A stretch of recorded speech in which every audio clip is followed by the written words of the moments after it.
lapangan. Assalamualaikum warahmatullahi wabarakatuh. Waalaikumsalam. Alhamdulillahi rabbil alamin, wassalatu wassalamu ala asyrafil anbiya'i wal mursalin, sayyidina wa maulana Muhammadin wa ala alihi wa sahbihi ajma'in. Amma ba'd. Ayyuhal ikhwa wal akhwat, al-mudarrisina wal mudarrisuna wal mudarrisat, saudara-saudariku, bapak-bapak, ibu-ibu guru yang semoga dimuliakan oleh Allah. Kita bertemu kembali kita bertemu kembali di hari Jumat pagi untuk mengisi kajian mingguan seperti biasa ya di hari Jumat. Karena kajiannya menggantikan Ustaz Irwan, maka saya juga temanya belum bisa ditentukan. Jadi temanya acak kadang bisa jadi temanya sesuai yang saya ingat aja.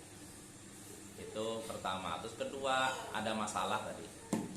Tadi kan saya udah persiapkan berangkat ke sini membahas rencana kitab Riyadhus Shalihin. Tapi karena buru-buru nggak kebawa, nganter anak-anak lupa kan sama sini ya. Pas udah nyampe arah sini melepet sini, astagfirullah, bukunya di rumah. Alhamdulillah di sini ada sinyal ya, jadi bisa tergantikan. Walaupun kitabnya ada, tapi udah bisa lihat internetnya. Jadi insya Allah kita akan bahas satu hadis dalam kitab Riyadhus Shalihin, hadis yang mudah-mudahan bermanfaat untuk kita. Ya, hadisnya itu hadis dari sahabat Nabi Abu Sa'id, Sa'ad bin Malik bin Sinan Al-Khudri. Ya, saya bacakan langsung di sini. Hadisnya Abu Sa'id, ini Imam Nawawi ya. Kita ngambil kitab Riyadhus Shalihin dari Abu Sa'id an Abi Sa'id Sa'ad bin Malik bin Sinan Al-Khudri. Dari Abu Sa'id Sa'ad bin Malik bin Sinan Al-Khudri. Abu Sa'id Al-Khudri, nama terkenalnya Abu Sa'id Al-Khudri, tapi nama aslinya Sa'ad bin Malik. Sa'ad bin Malik bin Sinan Al-Khudri. Ini nama lengkapnya seperti itu, tapi dikenalnya di tengah-tengah kita Abu Sa'id Al-Khudri. An Nabiyillah sallallahu alaihi wasallam qala, dari Nabi sallallahu alaihi wasallam beliau bersabda, kana fi man kana qablakum rajulun qatala tis'atan wa tis'ina nafsan. Dulu di zaman sebelum kalian ada seseorang yang membunuh 99 nyawa. Dulu pada orang-orang sebelum kalian ada orang yang membunuh 99 nyawa. Fasa'ala an a'lami ahlil ard fadulla ala rahib. Lalu ia pun bertanya kepada orang-orang tentang orang paling berilmu di muka bumi. Fadulla ala rahib. Maka setelah dia bertanya tentang orang yang berilmu, paling berilmu di muka bumi, ditunjukkanlah kepadanya seorang rahib. Rahib artinya ahli ibadah. Fa'atahu. Maka orang ini pun, si pembunuh 99 nyawa ini pun mendatangi rahib. Faqal, lalu dia berkata, innahu qatala tis'atan wa tis'ina nafsan fahal lau min taubah. Si pembunuh 99 nyawa ini mendatangi rahib tersebut lalu berkata bahwa dirinya telah membunuh 99 nyawa. Apakah masih bisa bertobat? Apakah dia masih bisa bertobat? Faqal, maka si rahib pun berkata, la, tidak. Dia nggak bisa lagi tobat, tertutup pintu tobat. Faqatalahu, akhirnya si pembunuh 99 nyawa ini pun akhirnya membunuh si rahib. Jadi berapa berarti? Nah, fakam malabihi mi'ah, lengkaplah, sempurnalah, jadi 100 yang dia bunuh. Tadi 99, tapi gara-gara bunuh si rahib dia jadi bunuh 100 orang. Tsumma sa'ala an a'lami ahlil ard. Kemudian dia bertanya kembali tentang penduduk bumi yang paling berilmu, orang yang paling berilmu di muka bumi. Fadulla ala rajulin alim. Akhirnya si pembunuh 99 nyawa ini, yang sekarang sudah bunuh berapa? 100, ditunjukkan kepadanya seorang alim. Seorang alim artinya seorang yang berilmu. Faqal, lalu dia berkata kepada si alim tersebut, innahu qatala mi'ata nafsin fahal lahu min taubah. Sesungguhnya dirinya ini sudah membunuh 100 nyawa. Dia sudah membunuh 100 nyawa. Apakah masih bisa bertaubat? Apakah pintu taubat masih terbuka? Faqal, maka si alim ini pun menjawab, na'am, wa man yahulu bainahu wa bainat taubah. Maka si alim ini, orang yang berilmu ini, menjawab pertanyaan siapa? Si pembunuh 100 nyawa ini, 100 nyawa ya. Maka si alim ini menjawab, ya, siapa yang bisa menghalangi antara dirimu dengan taubat? Artinya nggak ada yang bisa menghalangi untuk taubat. Kamu masih bisa taubat. Intaliq ila ardi kada wa kada. Pergilah engkau ke daerah ini dan itu. Jadi setelah dijelaskan bahwa kamu masih bisa tobat dan nggak ada yang bisa menghalangi tobat kamu untuk diterima, maka pergilah engkau ke daerah ini dan itu. Fa inna biha unasan ya'budunallah. Karena di daerah itu ada orang-orang yang beribadah kepada Allah, yang menjaga ibadah kepada Allah. Fa'budillaha ma'ahum. Beribadahlah kepada Allah bersama mereka. Bersama siapa? Orang-orang yang di daerah tersebut ya. Wala tarji' ila ardik, dan jangan engkau kembali ke tempat tinggalmu, ke daerah asalmu. Fa innaha ardusu, karena tempat tinggalmu, daerah tempat tinggalmu ini daerah yang buruk. Buruk karena apa? Buruk karena apa? Maksiat, perbuatan dosa. Fantolak, akhirnya si pembunuh 100 nyawa ini pun pergi. Setelah dapat nasihat dari si alim, kamu pergi aja ke daerah ini. Di sini ada orang-orang yang soleh, beribadah kepada Allah. Kamu beribadahlah di sana kepada Allah bersama mereka. Tinggalkan kampungmu, karena kampungmu ini daerah yang buruk. Fantolak, akhirnya si pembunuh 99 nyawa ini pun pergi. Menuju mana? Daerah yang dituju itu, yang dinasihatkan untuk didatangi. Maka pergilah si pembunuh 99 nyawa ini hatta idza nasafat tariq atahul maut. Pergilah dia sampai ketika dia baru setengah perjalanan, ternyata kematian mendatanginya. Dia meninggal di tengah jalan. Belum nyampe daerah tujuh, dia sudah meninggal. Baru tengah jalan, dia sudah meninggal. Fahtasamat fihi malaikatur rahmati wa malaikatul adzab. Maka ketika itulah malaikat rahmat dan malaikat siksa berselisih tentang si pembunuh 100 nyawa ini. 99 nyawa yang sekarang sudah jadi 100. Para malaikat rahmat dan para malaikat siksa yang akan menyiksa berseteru, berbeda pendapat, berselisih tentang status si pembunuh ini. Faqalat malaikatur rahmah, maka malaikat rahmat pun berkata, ja'ata iban muqbilan biqalbihi ila Allah ta'ala. Orang ini sudah datang dalam keadaan bertaubat dan hatinya sudah menghadap kepada Allah. Artinya apa? Orang ini harus dirahmati, bukan disiksa. Jadi malaikat rahmat ingin ambil orang ini ya. Wa qalat malaikatul adzab innahum lam ya'mal khairan qattu. Nah, sedangkan malaikat siksa berkata, orang ini tidak pernah berbuat baik sedikit pun. Artinya tidak pantas dapat rahmat. Ini lebih pantasnya disiksa. Jadi malaikat siksa ini, malaikat yang akan menyiksa ini ngambil ini, pengennya orang ini disiksa. Fa'atahum malakun fi surati adami. Akhirnya datanglah kepada mereka malaikat siksa dan malaikat rahmat, seorang malaikat dalam bentuk manusia. Ini kan malaikat rahmat, malaikat siksa berselisih. Ini lebih pantas disiksa. Yang satu bilang enggak, ini dirahmati Allah bagusnya. Maka ketika berseteru itu, datanglah kepada mereka seorang malaikat dalam bentuk manusia. Faja'aluhu bainahum. Akhirnya para malaikat rahmat, malaikat siksa ini menjadikan malaikat yang berbentuk manusia ini sebagai penengah, ya. Bainahum, faja'alu bainahum hakaman. Itu dijadikan penengah. Apa? Ya penengah itu istilah apa? Ya hakim lah, dijadikan hakim di antara mereka. Faqal, lalu malaikat yang jadi penengah ini, hakim ini berkata, qisuma bainal ardain. Ukurlah antara dua negeri, dua tempat. Pertama tempat kampung si pembunuh ini dengan tempat yang akan dituju.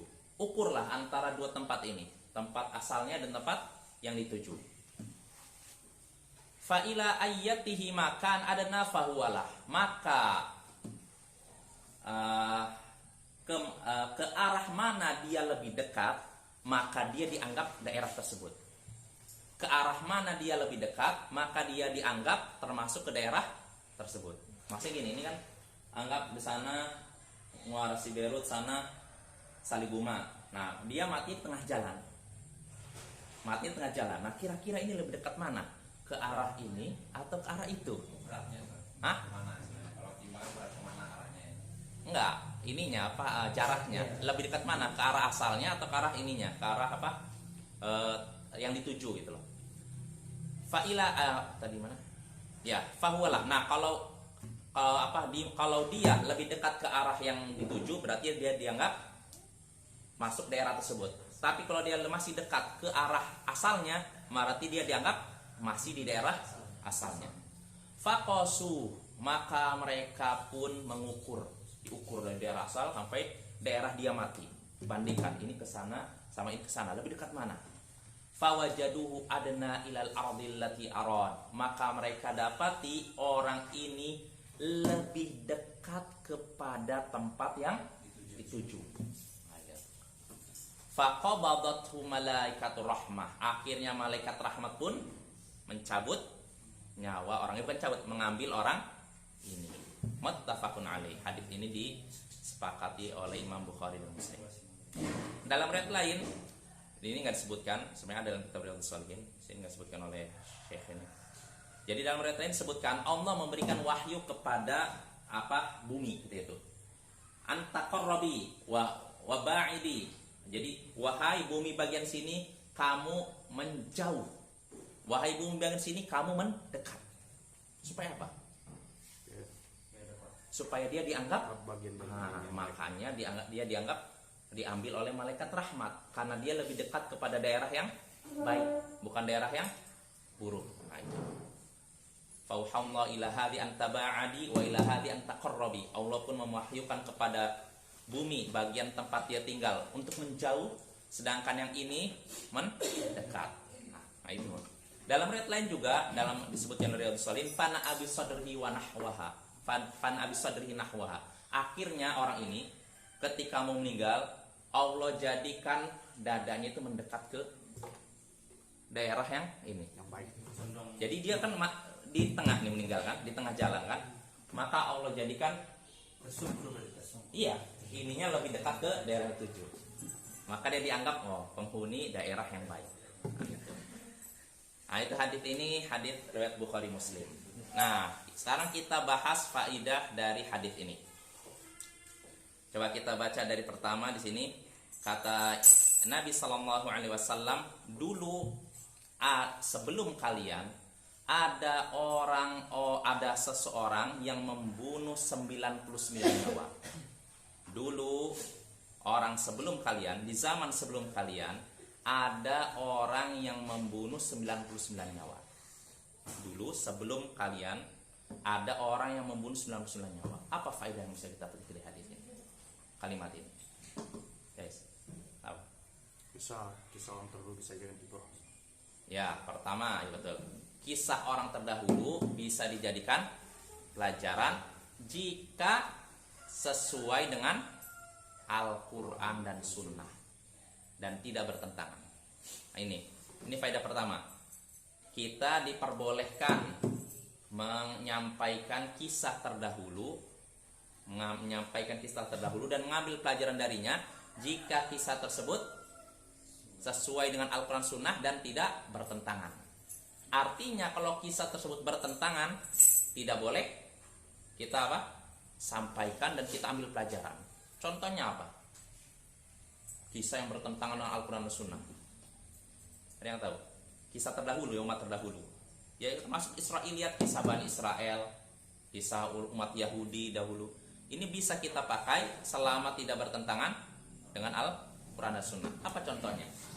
Kisah yang bertentangan Al-Quran dan Sunnah.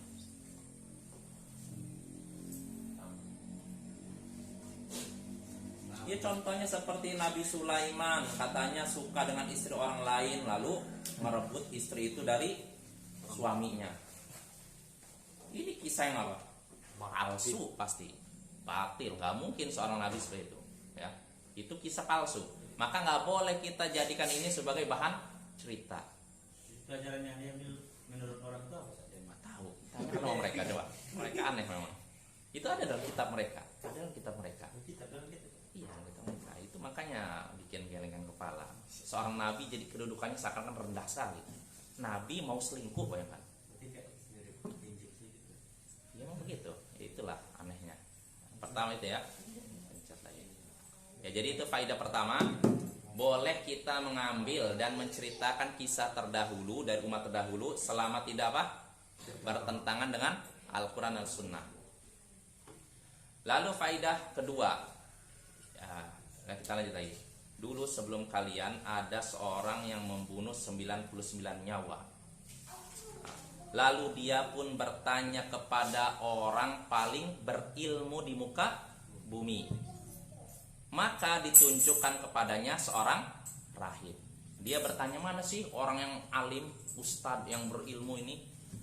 Nah, dia nanya seperti itu, namun orang-orang menunjukkan kepada dia seorang rahib, ahli ibadah, enggak berilmu, cuman rajin ibadah. Fakal, maka orang yang ahli ibadah ini pun berkata, orang yang membunuh 99 nyawa ini berkata, saya ini sudah membunuh 99 nyawa. Apakah pintu taubat masih terbuka? Fakal, maka si rahib menjawab tidak. Tidak. Akhirnya dibunuhlah oleh si 99 pembunuh 99 nyawa ini. Jadi berapa berarti? 100. Nah, apa pelajaran yang bisa kita petik dari sini? Berfatwa tidak boleh menggunakan perasaan. Ya betul.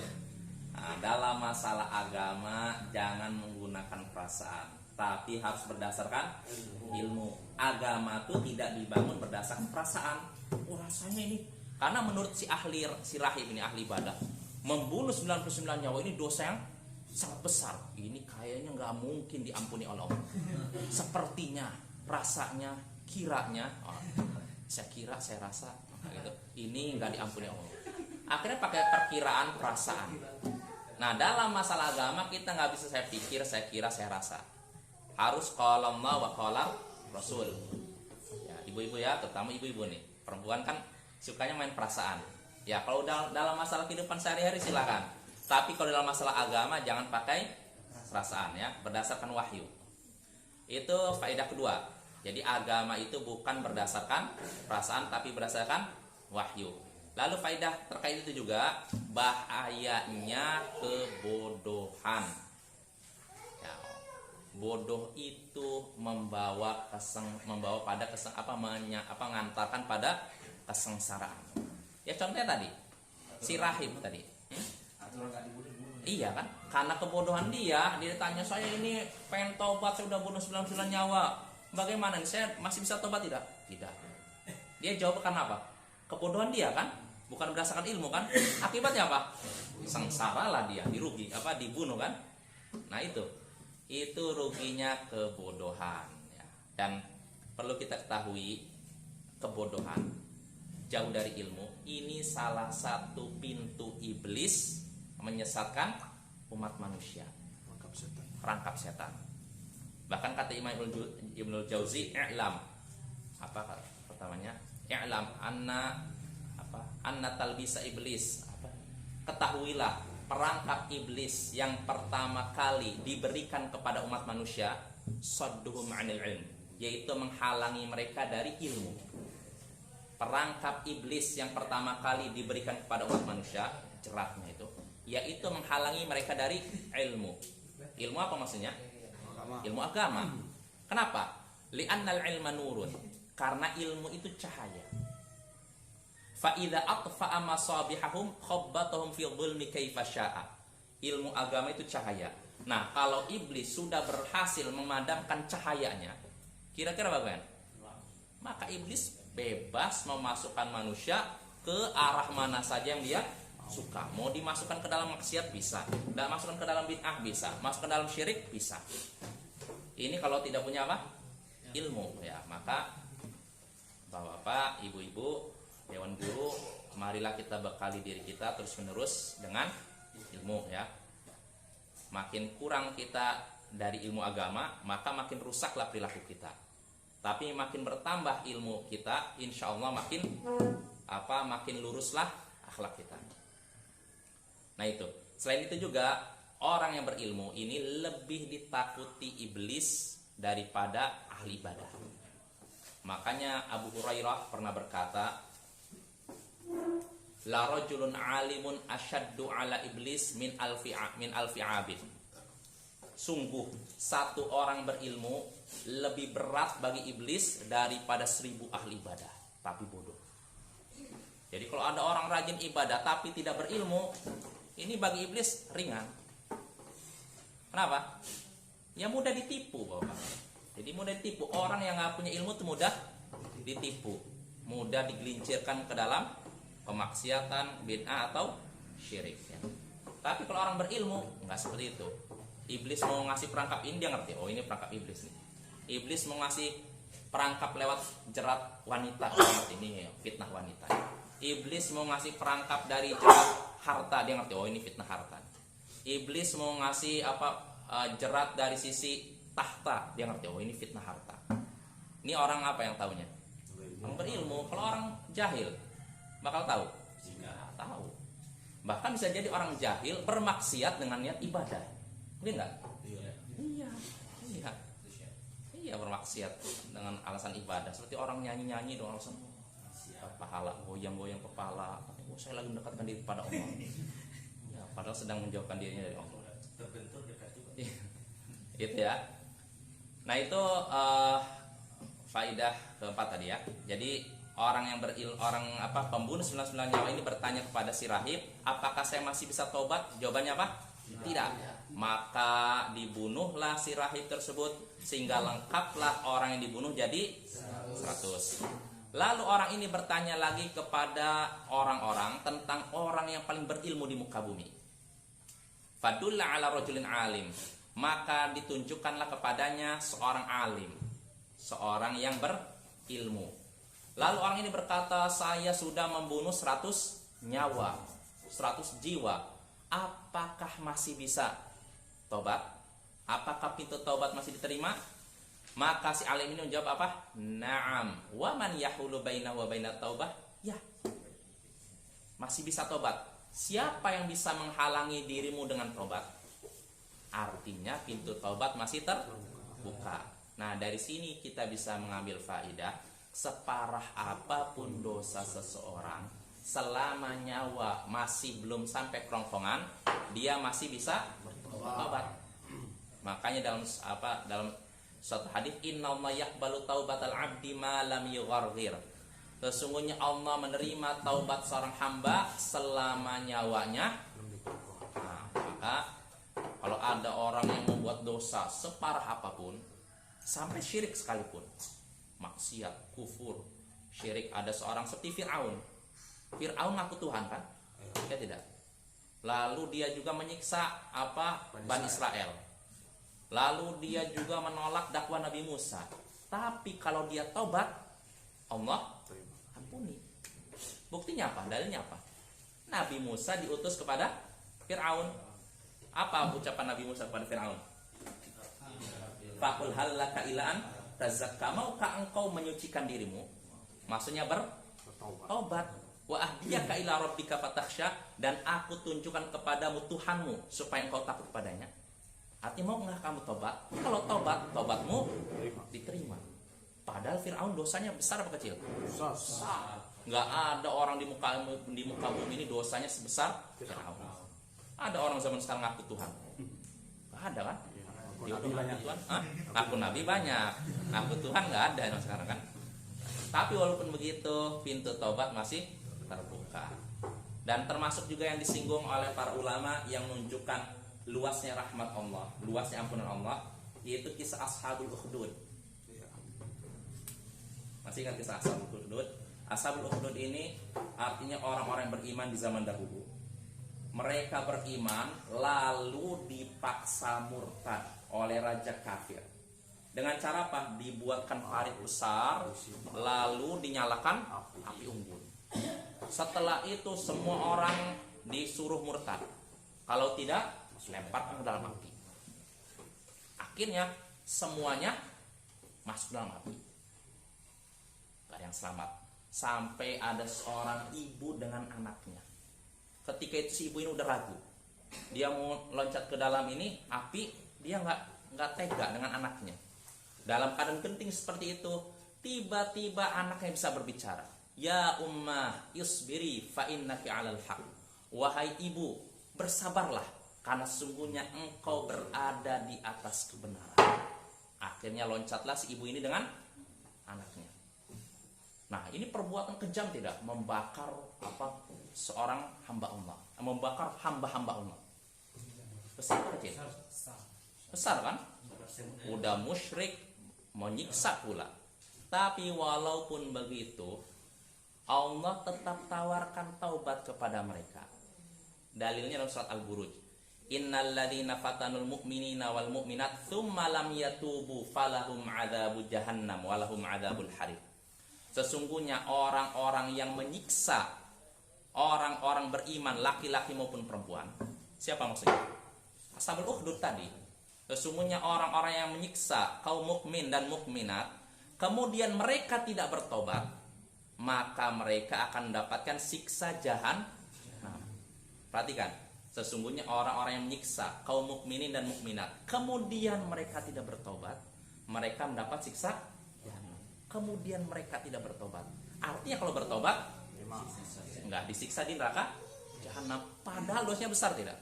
Besar. Itu menunjukkan sekali lagi rahmat Allah yang demikian luas. Maka kalau ada di antara kita yang pernah melakukan dosa, jangan putus asa. Jangan merasa kecil hati, dosa kita nggak akan diampuni. Selama nyawa kita masih ada, tobat. Ya.